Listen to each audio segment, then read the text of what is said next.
تو ہمیں کیسے پتہ چلے گا کہ ہماری نماز قبول ہوئی یا نہیں ہوئی؟ تو ہم اپنا فرض ادا کرتے ہیں، ٹھیک ہے، اپنے طریقے سے وضو کرتے ہیں، اس کے بعد استنجا اور نیت سے ہی اچھے طریقے سے کرتے ہیں، تو باقی قبول نہ قبول ہو تو اللہ کو پتہ ہے. انسان آپ کو کیسے پتہ چلے گا کہ آپ کی نماز قبول ہوئی یا نہیں ہوئی؟ یہ تو کسی کو بھی پتہ نہیں چلتا ہے. ہمارا پتہ چلتا ہے. پتہ چلتا ہے تو صحیح طریقے سے کرے گا لازم تو اللہ قبول کرے گا، لیکن یہ انسان کو تو پتہ نہیں چلتا ہے کہ میرا نماز قبول ہوا یا نہیں ہو، کیونکہ نیت کا بھی بات ہوتا ہے نا. پتہ چلتا ہے.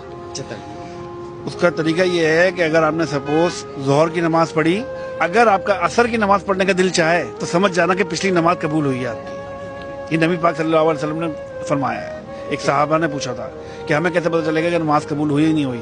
تو نبی نے فرمایا کہ اگر تمہارے نماز پڑھنے کا دل چاہے دوسری نماز پڑھنے کا تو سمجھ جانا کہ پچھلی والی نماز قبول ہو گئی تمہاری. ٹھیک ہے بھائی.